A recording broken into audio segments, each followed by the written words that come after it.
The rain had been falling for hours over Mountain View. The streets outside Google's headquarters shimmered under the dull glow of streetlights. But inside the glass building, the air felt heavy and tense. Sundar Pichai sat alone in a conference room, his hands clasped together so tightly his knuckles had turned pale. He stared at the glowing spreadsheet on his laptop, though he wasn't really seeing it anymore. Numbers swam before his eyes. Projections, costs, losses, and one line that had been haunting him for weeks: possible project termination. He leaned back in his chair, his mind replaying the meeting from earlier that day. It hadn't gone well. Voices had been raised, not his, but others. Some engineers had walked out, frustrated. Deadlines were slipping, and faith in the new project was disappearing fast. Sundar had been at Google long enough to know when a project was in trouble, but this one was different. This one was personal. He could still hear the words of one senior manager echoing in his mind. "This is not working, Sundar. Maybe it's time you stepped aside." They hadn't meant it as an insult, but it had hit him like a blow to the chest. For years, he had prided himself on being calm, collaborative, and respectful. But now, it seemed that quiet strength was being mistaken for weakness. As the rain tapped softly against the windows, Sundar felt something he rarely allowed himself to feel out. His mind wandered to the thought of quitting, walking away, before the whispers turned into outright calls for his removal. It would be easier, wouldn't it? No more late nights, no more impossible decisions, no more standing in the middle of storms he could not control. He glanced at his phone. One unread message from Bill Campbell. Bill Campbell was not just a mentor. He was the coach, a man who had quietly guided some of Silicon Valley's brightest minds. Bill had never been the loudest person in the room, but when he spoke, everyone listened. Sundar had seen the way Bill could walk into a tense meeting and calm everyone down without saying much. Sometimes just his presence changed the atmosphere. The message was short. "Come to my office now." There was no emotion in it, but Sundar knew Bill's style. If he said now, he meant it. Sundar grabbed his jacket, left the empty conference room, and walked through the quiet hallways. The rain was louder here, drumming against the glass walls as if urging him to move faster. Bill's office wasn't big, but it felt warm. Photos lined the shelves, smiling faces from years of coaching and guiding. The smell of fresh coffee lingered in the air. Bill was sitting behind his desk, leaning back in his chair. He didn't smile when Sundar entered, but his eyes held the same steady focus that always made people slow down when they spoke to him. "Sit," Bill said, in his usual calm voice. Sundar obeyed, expecting a lecture or maybe a list of what he was doing wrong. Instead, Bill simply looked at him for a long moment. The silence stretched out, but it didn't feel awkward. Bill's gaze was steady, thoughtful, and somehow gentle. Sundar opened his mouth to speak, to explain the situation, to defend himself, but Bill raised one hand slightly, stopping him. The gesture wasn't sharp or impatient. It was slow, deliberate. Then Bill leaned forward, resting his elbows on the desk, and said nothing. Seconds passed, then a full minute. The ticking of the small clock on Bill's desk grew louder in the quiet room. Sundar felt the weight of that silence pressing down on him, not in a cruel way, but in a way that made him look inward. Bill didn't have to say it out loud. His eyes, his stillness, his quiet presence seemed to be asking the real question. "Do you believe in this? Do you believe in yourself?" And in that moment, Sundar realized something. Bill wasn't going to tell him what to do. He wasn't going to rescue the project for him. He wasn't going to solve the crisis, because the real challenge wasn't fixing the project. It was finding the resolve to lead through the storm without giving up. Sundar's breathing slowed. The panic that had been knotting his chest began to loosen, replaced by something calmer, something steadier. Bill finally spoke, his voice low but firm. "Sometimes, Sundar, the loudest voice is silence. You've been in rooms where people confuse noise for strength. But strength is holding steady when everything else is shaking. He didn't say more. He didn't need to. The message was clear. Sundar walked out of the office minutes later, into the cold night air, the rain still falling. The problems hadn't gone away. The deadlines were still there. The critics would still talk, but something inside him had shifted. He wasn't going to quit. Not tonight. Not tomorrow. And as he walked back to his car, he could still feel Bill's steady gaze in his mind, not judging, not pushing, just reminding him that sometimes silence could carry more power than any speech. That night, Sundar opened his laptop.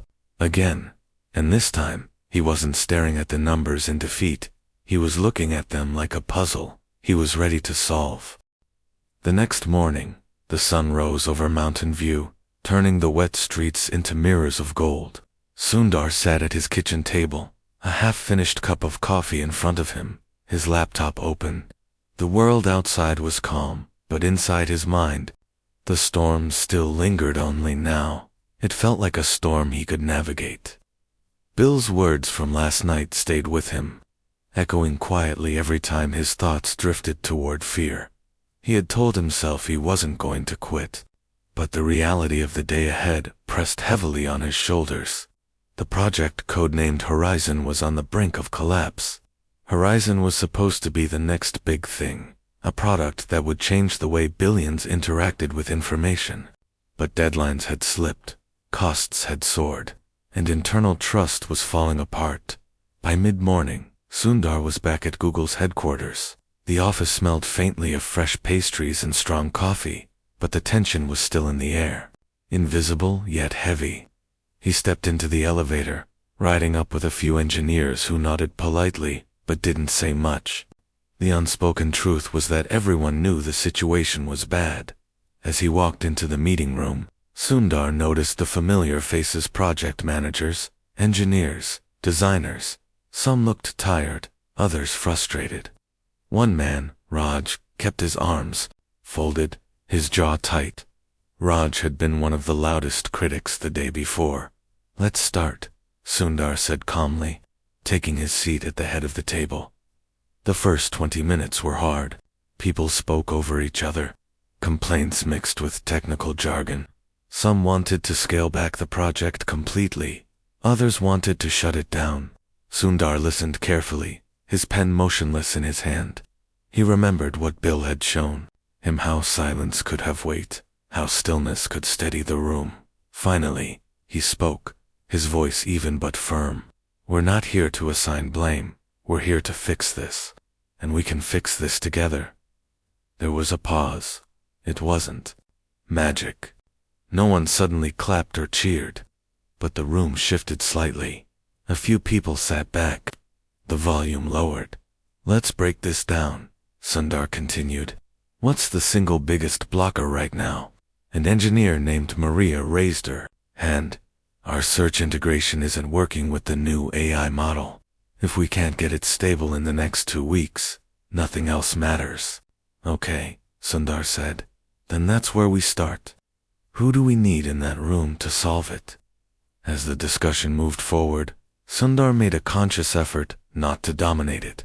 He asked questions, drew out the quieter voices, and slowed the tempo whenever tempers flared. He didn't force his ideas. He guided, nudged, and let others own their solutions. An hour later, they had a short list of immediate actions. No miracles, just clear, simple steps. But the mood in the room had shifted from hopeless to focused.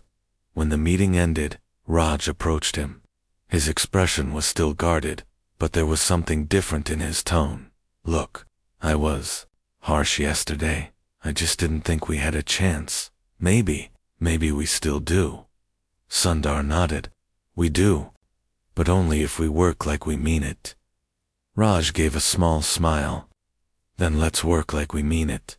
Later that afternoon, Sundar found himself standing in the hallway outside Bill's office. He had stopped by, hoping to thank him for the night before, but Bill was on a call. Sundar lingered for a moment, watching through the glass, as Bill listened to someone speak. His face calm, his hands folded. It struck Sundar again how much strength there was in that stillness. He wondered how many times Bill had saved someone's career, not by giving orders, but by simply making them believe they could face the next day. Back at his desk, Sundar pulled out a notebook and began writing not technical notes, but reminders, to himself. Not every leader needs to be the loudest.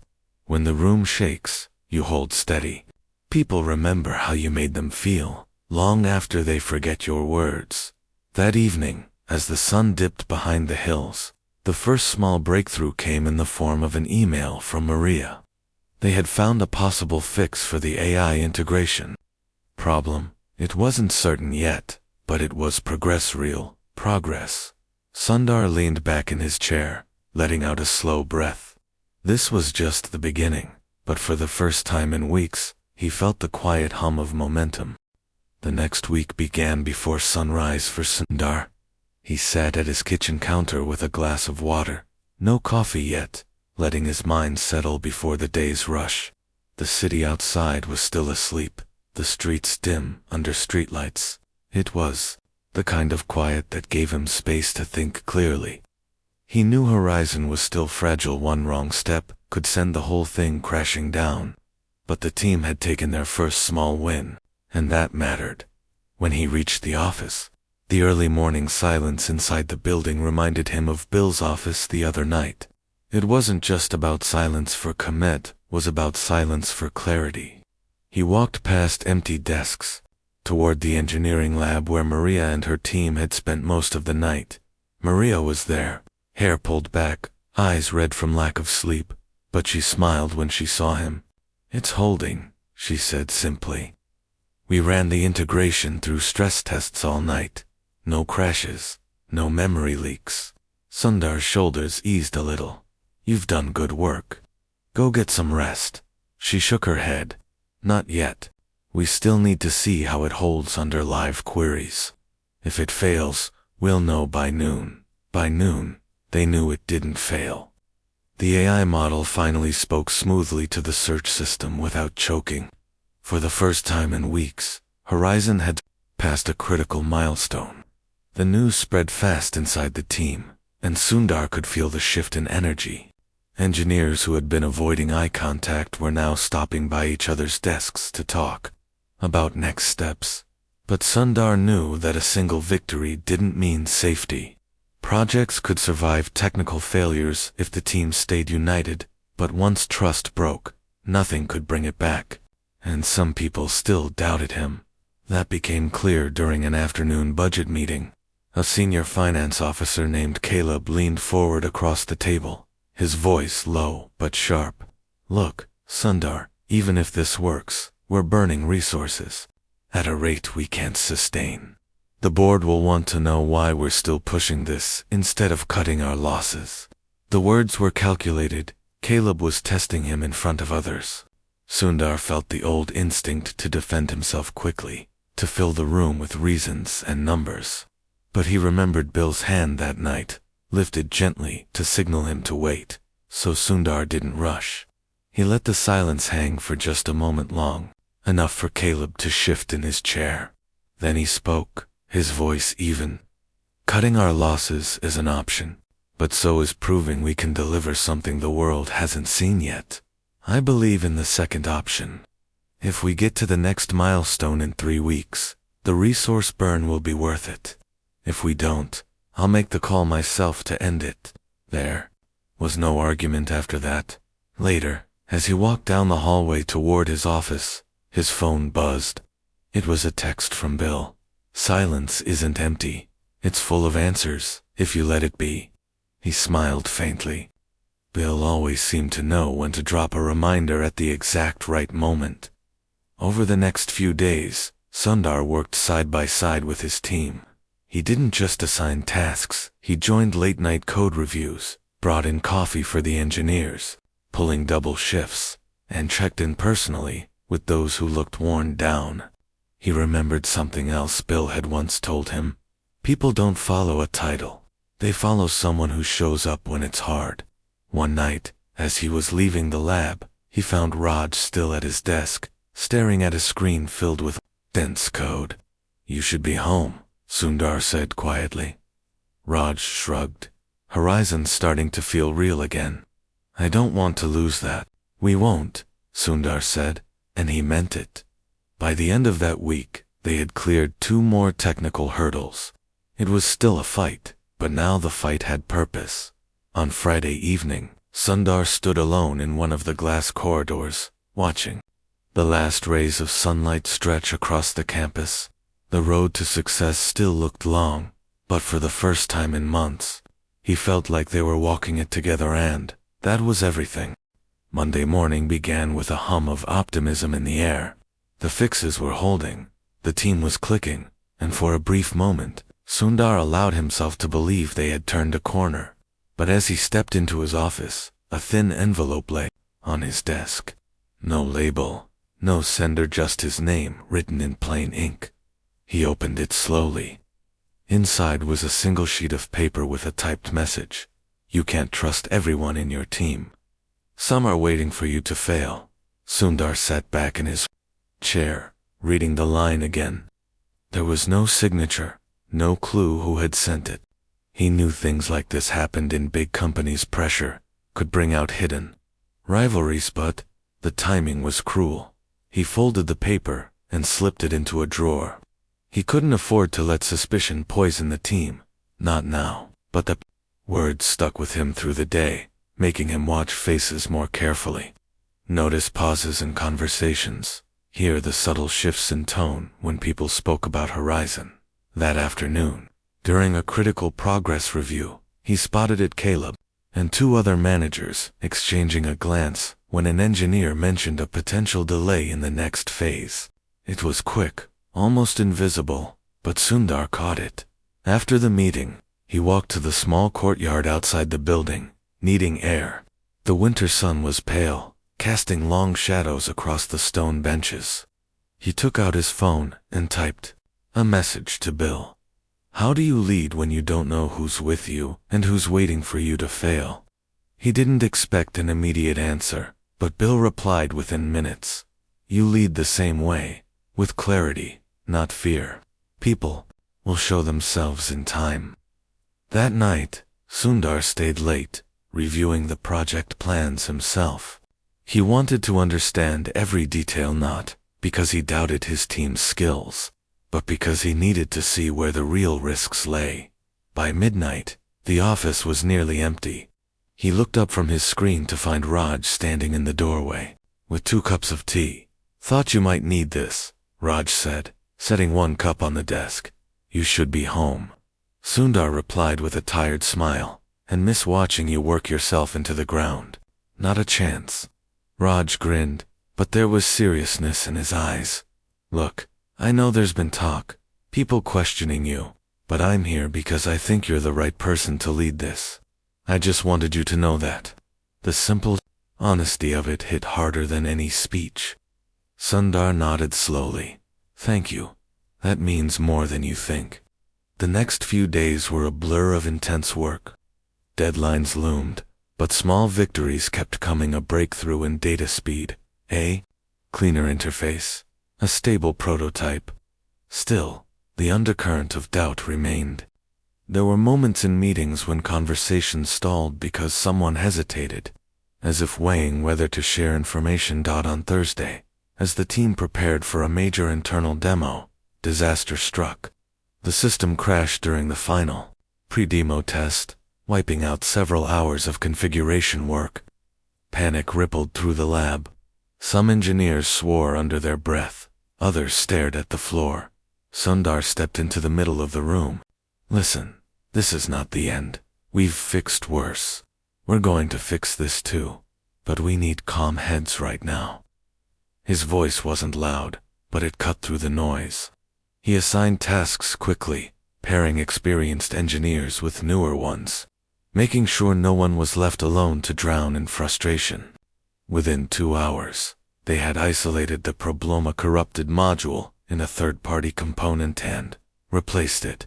The system was back online by midnight. When they finally ran the demo the next morning, it worked. It wasn't perfect, but it was solid enough to keep the project alive.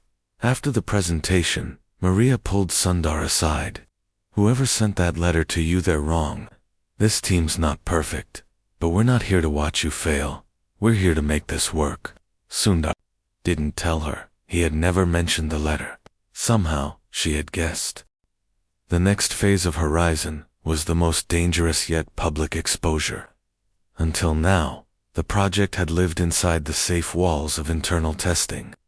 Mistakes could be fixed quietly, failures kept within the team, but in 2 weeks, they would be showing a beta version to a select group of outside testers.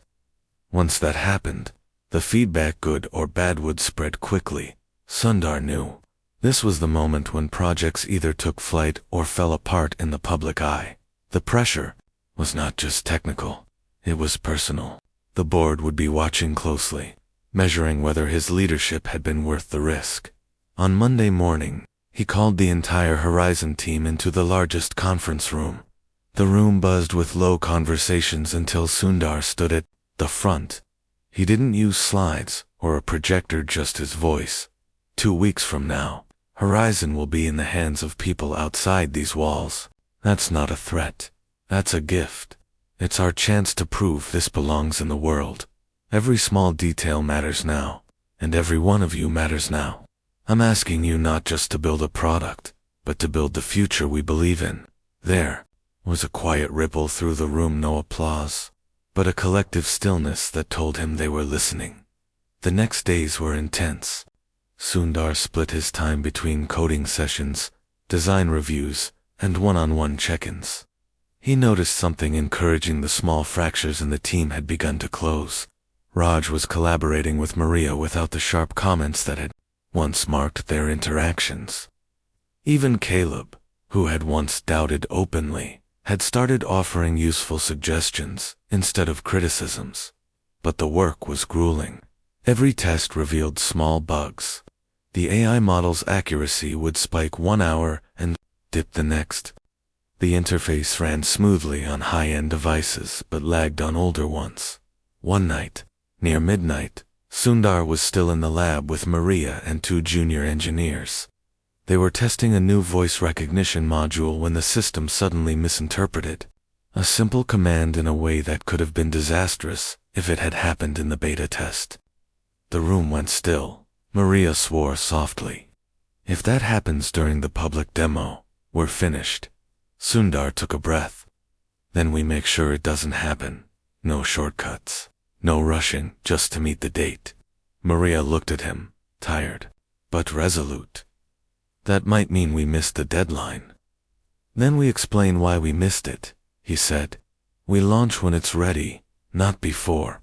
2 days later, the decision was made: push the beta by 1 more week. Some weren't happy about it, but Sundar refused to send out something half-built. He remembered Bill's words about clarity over fear. That Friday, Sundar visited Bill in person for the first time in weeks. They sat on the porch of Bill's modest home, coffee cups in hand. "Delaying isn't easy," Bill said, watching the light fade over the hills. "I know," Sundar replied, "but it felt wrong to push something that wasn't ready." "The team's not thrilled, but they understand." Bill nodded slowly. "Leadership isn't about keeping people happy every day. It's about protecting the work and the people doing it, even when they don't see the full picture yet." They sat in silence for a while, the quiet, comfortable. The following week, the team used every hour of the delay to test, refine, and polish. The voice recognition issue was fixed, the lag reduced, and the interface smoothed until it felt effortless. On the morning of the beta launch, the team gathered around screens, watching as the first testers logged in from around the world. There were small glitches, yes, but the response was overwhelmingly positive. Testers were intrigued, excited, and already asking when the full release would come. That night, Sundar sent a short message to Bill. "We made it. It's working." Bill's reply came minutes later. "You made it because you listened to the silence between the noise." The glow from the beta launch carried the team through the next week, but Sundar knew celebrations couldn't last forever. The public response was strong, yet with attention came scrutiny. Tech blogs began speculating about Horizon's long-term viability. Competitors started hinting at their own upcoming products, designed to rival Google's new creation. Inside the team, a subtle tension crept back in. Now that the world had seen Horizon, the stakes felt even higher. Every small bug suddenly felt like a headline waiting to happen. Engineers who once moved confidently through their work began second-guessing themselves. Midweek, during a late afternoon review, an unexpected crisis hit. A tester had discovered a security vulnerability in the system, a flaw that could allow certain user data to be exposed. It wasn't widespread, but if it leaked to the press, it could destroy months of work and trust in a single day. The room went still as the report landed on Sundar's desk. Maria's face was pale. If this gets out. She didn't finish the sentence. Sundar read the details carefully. The fix was possible, but it would require pulling nearly the entire engineering team off their current tasks and working around the clock for at least 3 days. We start now, he said simply. For 72 hours, the team lived in the lab. People slept on couches, subsisted on takeaway meals, and coded through the night. Sundar stayed with them not to hover, but to work alongside them, fixing lines of code, reviewing patches, and making sure no one burned out completely. On the second night, as he walked past the rows of glowing monitors, he saw Raj slumped at his desk, eyes closed, the keyboard still under his fingers. Sundar set a blanket over his shoulders without a word and moved on. By the third day, the vulnerability was sealed, tested, and confirmed. No data had been compromised, and the issue never reached the public. The team's relief was palpable, but exhaustion had drained the room of celebration. That evening, Sundar sent everyone home early. When the last of them had left, he sat alone in the darkened lab, the soft hum of the machines filling the space. He thought about Bill's words from weeks ago about holding steady when everything shook. He realized now that the lesson was more than just personal composure. It was about being the anchor for others when the ground under them felt unsteady. The next morning, he went to see Bill. They met at a quiet coffee shop, the kind where conversations felt safe. Sundar told him about the vulnerability, the sleepless nights, and how the team had pulled together to fix it. Bill listened, then smiled faintly. You know what you've done, right? You've built more than a product. You've built trust. That's harder to break than any code you'll ever write. Sundar thought about that on the drive back to the office. When he walked into the lab, he found the team already working again, the fatigue of the last few days replaced by a quiet determination. They weren't just building Horizon anymore, they were protecting something they believed in. Weeks later, Horizon's full launch went live to the public. The reviews were overwhelmingly positive. People praised its speed, its intuitive design, its ability to understand them in ways no other platform had. But for Sundar, the real victory wasn't in the headlines. It was in the faces of the people who had stood beside him through doubt, pressure, and near collapse. That night, as the office emptied and the lights dimmed, Sundar sat at his desk and thought back to the moment weeks ago in Bill's office. The silence, the steady gaze, the unspoken question. He realized now that he had answered it, not in words, but in every decision since. Months passed, and Horizon was no longer a fragile idea, was a living, breathing part of millions of people's lives. The product was stable, the reviews still strong, and the team, once scattered by doubt, now worked like a single, steady heartbeat. But Sundar knew the story wasn't over. Success brought its own kind of storm. The board wanted to expand Horizon into new markets faster than ever. Investors pushed for aggressive deadlines. Competitors tried to lure away key engineers with offers that were hard to refuse. One rainy evening, Sundar sat in his office, the city lights glowing through the wet glass. The day had been long back-to-back meetings, pressure from every direction. As he looked out at the blurred shapes of cars below, he thought of how different this moment felt compared to the night months ago when he almost quit. Back then, he had been afraid of losing. Now, the fear was different. He was afraid of losing what they had built together. His phone buzzed. A simple message from Raj. Just so you know, 3 recruiters have reached out to me this week. I'm not going anywhere. Neither is Maria. We're in this with you. Sundar smiled faintly. Those were words he might have doubted once. Now, he believed them. Still, the pressure grew. One afternoon, the board called an emergency meeting to push for a new feature in Horizon 1 that would require cutting corners and risking stability. Sundar listened quietly as the arguments went back and forth. Then, just as the voices started rising, he remembered that night in Bill's office. The silence, the weight of it. He let the room fall still, waiting until the tension thinned enough for people to hear again. Then he spoke in a calm, even voice. We will not compromise what makes Horizon trusted. We will build this feature when it can meet the same standard that made people love it. If that means slowing down, we slow down. We didn't come this far just to rush into mistakes. The room went quiet. A few resisted, but most understood. The meeting ended without the reckless deadline being forced through. Later that evening, Sundar stopped by Bill's home. Bill was sitting on the porch, a blanket over his lap, watching the clouds drift. You've been quiet lately, Sundar said. Good, Bill replied with a small grin. Means you don't need me as much anymore. They talked for a while. About the journey, about the night. Sundar almost quit. About the beta launch. About the vulnerability they fixed together. At one point, Bill leaned back, his voice soft but steady. You thought my silence was about making you think, but it wasn't just that. It was about showing you that the answers you needed were already in you. You just had to slow down long enough to hear them. The rain began to fall lightly, tapping the wooden porch. Sundar sat there, letting the words sink in.